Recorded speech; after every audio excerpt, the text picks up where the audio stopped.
Hello and welcome back to Mark's Garden UK at Rose Cottage near Nantwich in Cheshire. And today I'm going to create a miniature alpine trough using this old trough which I discovered buried at the front of the cottage when I moved in, and this shallow bowl of Sempervivums which I brought with me from my previous house, and these have been in this pot, believe it or not, for 20 years, so I'm going to give them a brand new life. My alpine trough is going to be an alpine trough with a bit of a difference because I've bought 10 tiny little terracotta pots off Amazon. I'll put the link to these in the description box below this video, and if you buy them through that link I will receive a commission, full disclosure. And so what I intend to do is use some golden gravel which I've got here in 2 buckets, fill this with golden gravel and then transplant 10 of these plants into these pots and sink them gently into that gravel so that they protrude slightly, and then over the years they will grow back. Now there are 2 different types of Sempervivum in this pot. The first one is the common Sempervivum, the common house leek, and over here there's Sempervivum arachnoideum, which is a bit of a mouthful, but basically arachnoideum, if you think about arachnids, which is the Latin name for spiders, I think, they have a kind of a web effect over the top of them, so that informs the name. So I'll do 5 of each and I'll put them alternate to make a bit of a pattern in the gravel. So the first thing I'm going to do is basically fill this trough with gravel, and I think we'll see an instant effect. And this is just golden gravel which I had left over from when I did the parterre at the front of the cottage. I have brought 2 buckets round, but it looks like probably 1 bucket is going to be sufficient. I'll just level that down a bit so you can start to see now that will sit there, and these pots will be sat slightly submerged in there with a little Sempervivum in each. I'm going to put a bit more gravel in there, I think, to bring it up to the surface level.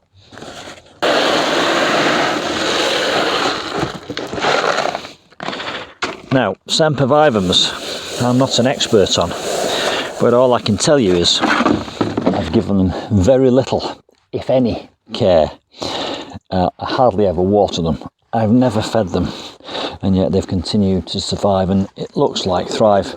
Some of them produce these lovely flowers, and they're doing really well. So let's get on with the job now of pulling these out of the shallow bowl and trying our best to separate off a few of these so that we can plant them up into these little terracotta pots.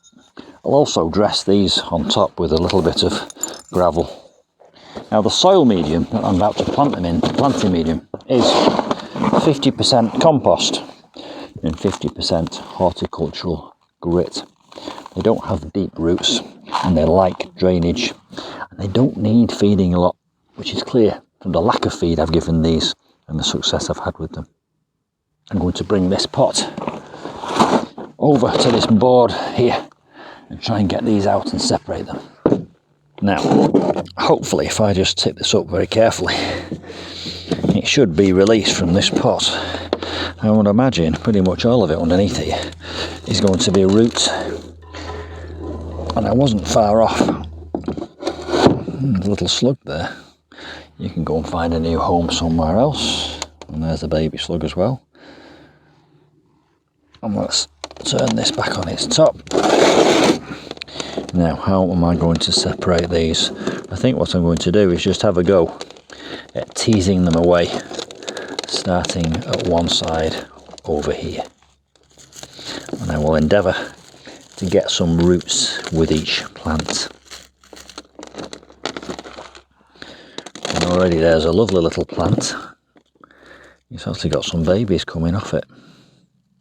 So I'm now thinking on my feet, I'm wondering if I should just perhaps plant that as a whole, and instead of doing 1 in each pot, I might do several in each pot. So these look as if they could probably be snapped off and grown on. I will save them all, I won't waste them. So yeah, I'm going to do that. I'm going to snap these little baby ones off it can produce more for me when it gets into its new home. Oh, it's got a lovely little roots, and I was told they weren't deep rooted, but to me that looks like a deep root. Let's get it into some fresh compost in one of these little pots.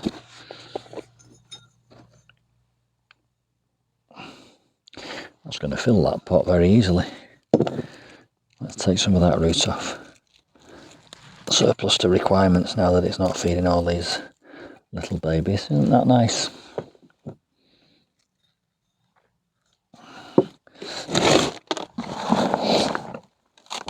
Compost and grit. In and amongst the roots.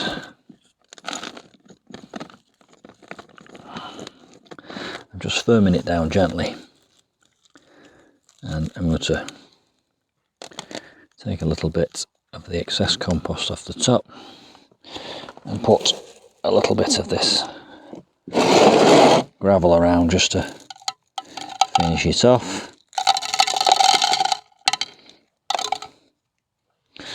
And then place that semi-submerged into the pea gravel. So that's one in and one in position. I think what I might do next is unwrap all these little pots and place them into position so that I can get the spacing right before I finalise it.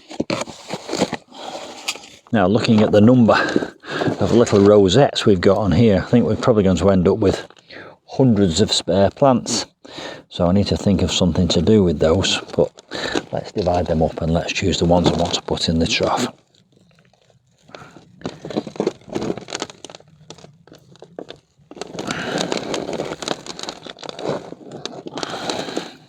I did plant this into grit, I remember doing it, and I can see all the grit coming off here. Grit and compost was how I did it previously, and it's done the trick. So there's some nice common house leeks. I'm trying to get access to these, the different variety over here, without doing any damage. And they are quite tiny little plants, these. They've been pushed out by the other ones, so perhaps they're a little bit less invasive. Just tearing them and teasing them apart, and eventually I'll be able to identify some individual plants to plant up. It might be I end up doing a little cushion rather than an individual plant like that, so it might be that that little cushion of plants goes into one pot.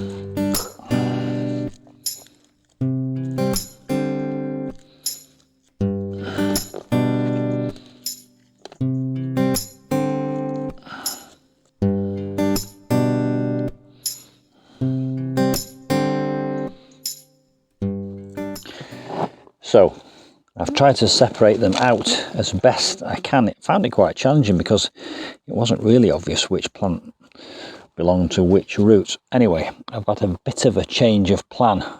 I'm not going to dress the top of these pots with golden gravel.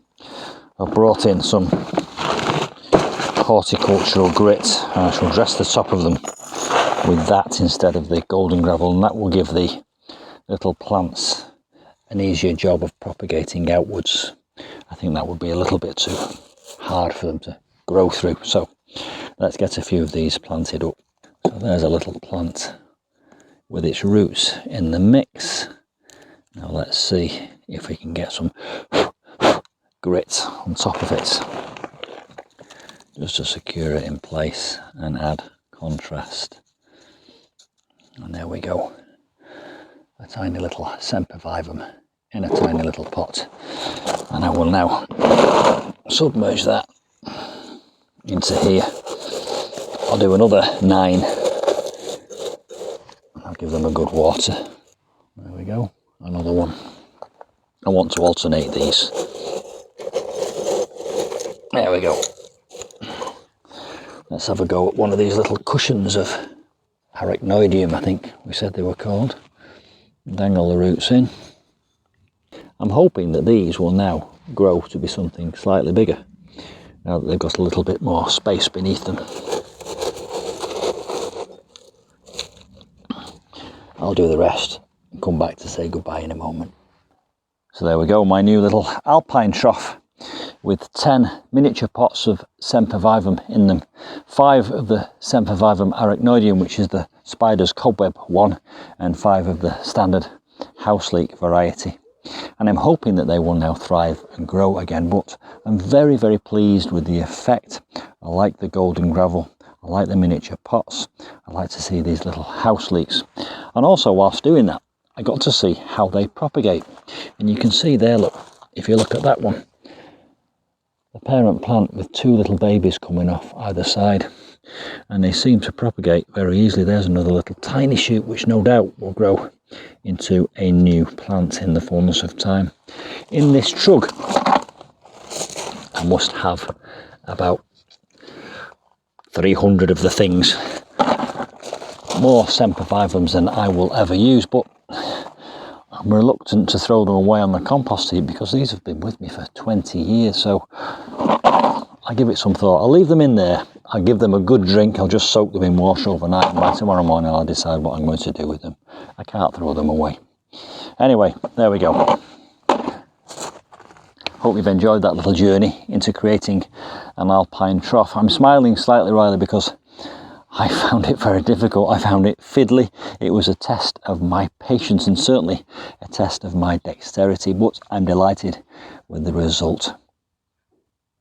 Don't forget to like the video if you've enjoyed it, and of course subscribe to my channel if you haven't already done so, and comment below what's your experience of alpines or Sempervivums. Please tell me, give me some tips for their care if you feel you can, because I'm a beginner to these. I've never really cared for them and they've done quite well, and I'm hoping that these will now thrive. And I'll see you soon.